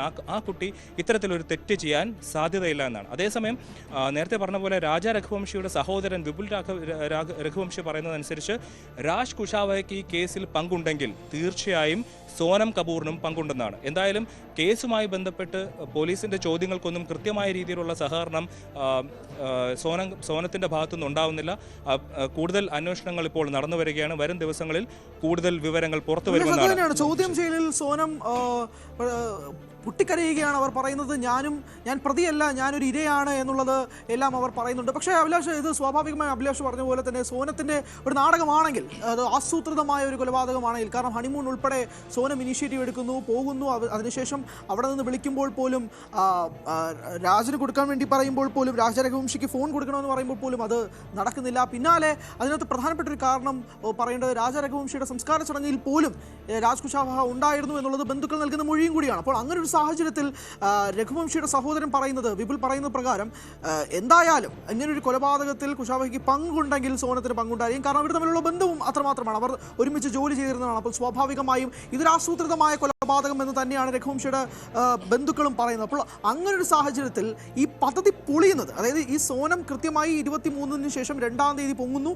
2-ാം തീയതി കൃത്യമായി ഒരു നാടകം നടത്തുന്നു, അതിനുശേഷം ഇത്രയും ദിവസത്തെ ഇടവേള അതൊരു വലിയൊരു പ്രശ്നമായി തന്നെ നിൽക്കുന്നു. മാത്രമല്ല ഈ സോനത്തിൻ്റെ ഭാഗത്ത് നിന്ന് ഇപ്പോഴും കുറ്റം സമ്മതിക്കാതെ നിൽക്കുന്ന ഒരു സാഹചര്യത്തിൽ പോലും അന്വേഷണത്തിൻ്റെ പുരോഗതി, ഇപ്പോൾ തെളിവെടുപ്പ് ഉൾപ്പെടെയുള്ള കാര്യങ്ങൾ നടക്കാനാണെങ്കിൽ തന്നെ സോനത്തിനെ കൊണ്ടുപോയി തെളിവെടുപ്പ് ഉടനെ തന്നെ ഉണ്ടാകുമെന്നാണ് മനസ്സിലാക്കുന്നത്. അതിനെ സംബന്ധിച്ചുള്ള വിശദാംശങ്ങൾ എങ്ങനെയാണ്? ഇപ്പോൾ നിലവിൽ പ്രതികളെല്ലാം പോലീസിൻ്റെ കസ്റ്റഡിയിലാണ്, ചോദ്യം ചെയ്തു വരികയാണ്. ഒരു തരത്തിലും പോലീസിനോട് സഹകരിക്കുന്ന ഒരു പ്രവണതയല്ല സോനത്തിൻ്റെ ഭാഗത്തു നിന്നുണ്ടാകുന്നത്. കാരണം താൻ പൊട്ടിക്കരഞ്ഞുകൊണ്ട് താൻ ഒന്നും ചെയ്തിട്ടില്ലെന്നും തൻ്റെ ഭർത്താവിനെ ഇതുപോലെ സ്നാച്ചേഴ്സ് മാല പൊട്ടിക്കാൻ വന്ന തൻ്റെ ആഭരണങ്ങൾ പിടിച്ചു പറിക്കാൻ വന്ന ആൾക്കാർ കൊന്നുകളയുകയായിരുന്നു, അല്ലാതെ തനിക്കതിലൊരു പങ്കുമില്ല എന്നുള്ള തരത്തിലാണ് സോനം അന്ന് മുതൽ ഇന്ന് വരെയും പറയുന്നത്. പക്ഷേ ഇതിൻ്റെ ഏറ്റവും പ്രധാനപ്പെട്ട വസ്തുത 23 മുതൽ, അതായത് ഏറെക്കുറെ 11ഓളം ദിവസങ്ങൾ കഴിഞ്ഞിട്ട് ഇവർ മിസ്സിംഗ് ആയിരുന്നു. ഈ സംഭവം നടന്നത് മെയ് 23-ാം തീയതി ഇവർ ഹണിമൂണിന് പോകുന്നു. മെയ് 23-ാം തീയതി ഇവരെ കാണാതാകുന്നു. അതിനുശേഷം 11 ദിവസത്തോളം ഇവർ ഈ സ്ഥലത്തുണ്ടായിരുന്നില്ല. ഈ ദിവസങ്ങളിൽ ഇവർ ഇവിടെ ആയിരുന്നു. ഈ 23-ാം തീയതി മുതൽ 2-ാം തീയതി വെളുപ്പിന് 1 മണി വരെ ഇവർ എവിടെയായിരുന്നു, എങ്ങനെ മേഘാലയയിൽ നിന്ന് എത്തരത്തിൽ ഉത്തർപ്രദേശിലെത്തി, ഗാസിപ്പൂരിലെത്തി എന്നുള്ള കാര്യത്തിൽ നിന്നും ഒരു തരത്തിലും വിശദീകരണം നൽകാൻ അവരെ കൊണ്ട് കഴിഞ്ഞിട്ടില്ല. ഇതൊക്കെ മിസ്സിംഗ് ഈ കേസിൽ സോനം കപൂറിൻ്റെ ഭാഗത്തു നിന്ന് അവർക്ക് പ്ലാനിങ്ങിലുണ്ടായ ഏറ്റവും വലിയ തിരിച്ചടികളാണ്. കാരണം അതുപോലെ അമ്മയുടെ രാജ രഘുവംശിയുടെ അവരുടെ അമ്മായിയുടെ ഫോൺ കോൾ വരുമ്പോൾ ഭർത്താവിന് കൊടുക്കാതിരിക്കുന്ന സാഹചര്യം, ഇതൊക്കെ കേസിൽ നിർണായക തുമ്പാണ്. അതുപോലെ തന്നെയാണ് മറ്റൊരു സംഭവം, ഈ തൻ്റെ അച്ഛൻ്റെ ജോലി സ്ഥലത്ത് ഒപ്പമുണ്ടായിരുന്ന ജീവനക്കാരൻ രാജ് കുശാവാഹയുടെ ഇടപെടൽ, അയാളുടെ സുഹൃത്തുക്കളുടെ ഇടപെടൽ, ഇതെല്ലാം ഈ കേസിൽ സോനം കപൂറിന് വളരെ എതിരായിട്ട് തന്നെ നിൽക്കുന്ന സാഹചര്യമാണ്. എന്തായാലും വരും ദിവസങ്ങളിൽ ഈ സോനം കപൂറുമായിട്ടും ബന്ധപ്പെട്ടും അതുപോലെ നമ്മുടെ രാജ് കുശാവഹയുമായിട്ടുള്ള അവരുടെ ഫോൺ സംഭാഷണങ്ങൾ, ഒരുപാട് വ്യക്തതകൾ നിറയുകയാണ് ഈ കേസുമായി ബന്ധപ്പെട്ട് തന്നെ. എന്തായാലും രാജ്യം ഞെട്ടിത്തെറിച്ചൊരു കൊലപാതകം തന്നെയാണ് സംഭവിച്ചത്. എന്തായാലും സോനം അന്വേഷണ സംഘത്തോട് സഹകരിക്കുന്നില്ല എന്നുള്ളത് തന്നെയാണ് നമുക്ക് പറയേണ്ടി വരുന്നത്. സ്പോട്ട് ലൈവിലേക്ക് തിരികെ എത്തുമ്പോൾ ഇടുക്കിയിൽ നിന്നുള്ള വാർത്തയാണ്. ഇടുക്കി കൊന്നത്തടി ചിന്നാറിൽ വാക്ക് തർക്കത്തെ തുടർന്ന് യുവാവിന് കുത്തേറ്റു. ചിന്നാർ സ്വദേശി അലക്സിനാണ് കുത്തേറ്റത്. അലക്സിനെ തൊടുപുഴ സ്വകാര്യ ആശുപത്രിയിൽ പ്രവേശിപ്പിച്ചിട്ടുണ്ട്. വിവരങ്ങളുമായി VK സ്റ്റാലിൻ ചേരുകയാണ്. സ്റ്റാലിൻ, എന്താണ് ഇതിന് പിന്നിലുള്ള ഒരു കാരണം? എന്തായാലും വാക്ക് തർക്കമാണെന്ന് മനസ്സിലാക്കുന്നു. ഈ വാക്ക് തർക്കം എന്തിൻ്റെ അടിസ്ഥാനത്തിലാണ്, അല്ലെങ്കിൽ എന്തിന്മേൽ സംസാരിച്ചത് കൊണ്ടാണ് യുവാവിന് കുത്തേറ്റതെന്നാണ് മനസ്സിലാക്കേണ്ടത്? ഹരി, കഴിഞ്ഞ രാത്രിയിൽ 10:30 ശേഷമാണ് ഈ സംഭവം, ഈ കേസിനാസ്പദമായിട്ടുള്ള ഈ സംഭവം ഉണ്ടാകുന്നത്. ഇടുക്കി ഈ കൊന്നത്തടി വാത്തിക്കടി പഞ്ചായത്തുകളുടെ അതിർത്തിയിൽ ചിന്നാർ ഡാമിന്റെ സമീപത്ത് വെച്ചാണ് ഈ സംഭവം. ഇത് അലക്സ്, മുരിക്കാശ്ശേരി സ്വദേശി അലക്സ് എന്ന് പറയുന്ന ആൾക്കാണ് കുത്തേറ്റത്.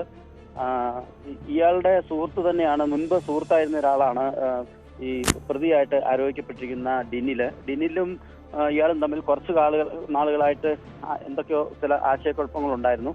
ഇവർ തമ്മിൽ ചില വൈരാഗ്യങ്ങളുണ്ടായിരുന്നു. അതിന്റെ കാരണം വ്യക്തമായിട്ട് പറയുന്നില്ല. എങ്കിൽ കൂടി കുറച്ച് നാളുകളായിട്ട് സുഹൃത്തുക്കളായിരുന്നു ഇവർ അകന്നു കഴിയുകയായിരുന്നു. അതിനിടെ ഇന്നലെ രാത്രി 10:00 ശേഷം ഈ ചിന്നാർ ഡാമിന്റെ സമീപത്ത് വെച്ച് ഇവർ കാണുകയായിരുന്നു.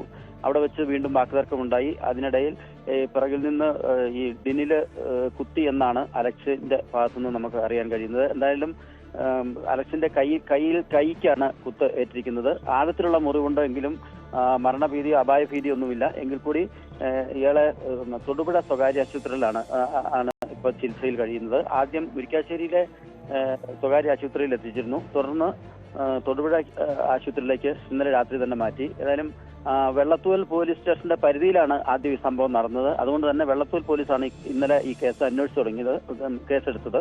എന്നാൽ ഈ പ്രതിയും അതുപോലെ തന്നെ കുത്തേറ്റയാളും മുരിക്കാശ്ശേരി സ്റ്റേഷന്റെ പരിധിയിലുള്ളവരും ഈ സ്റ്റേഷനാണ് ഏറ്റവും അടുത്തുള്ളത്. അതുകൊണ്ട് ഈ കേസ് മുരിക്കാശ്ശേരി സ്റ്റേഷനിലേക്ക് ഇന്ന് കൈമാറി എന്നാണ് നമുക്ക് മുരിക്കാശ്ശേരി സ്റ്റേഷനിൽ നിന്നും അറിയാൻ കഴിഞ്ഞത്. എന്തായാലും പ്രതി സ്ഥലത്തുനിന്ന് രക്ഷപ്പെട്ടു. അയാൾക്ക് വേണ്ടിയിട്ടുള്ള തെരച്ചിൽ ഇപ്പോൾ നടക്കുന്നുണ്ട്. മിക്കവാറും ഇന്ന് തന്നെ അയാൾ കസ്റ്റഡിയിലാവുമെന്നുള്ളൊരു സൂചന നമുക്ക് പോലീസുകാരുടെ ഭാഗത്തുനിന്ന് സംസാരിക്കുമ്പോൾ നമുക്ക് ലഭിക്കുന്നുണ്ട്.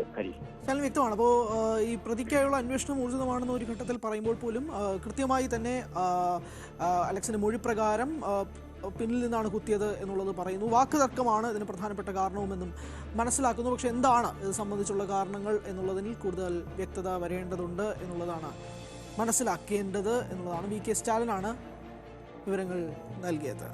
സ്പോട്ട് ലൈവ് പൂർണ്ണമാകുന്നു. നമസ്കാരം.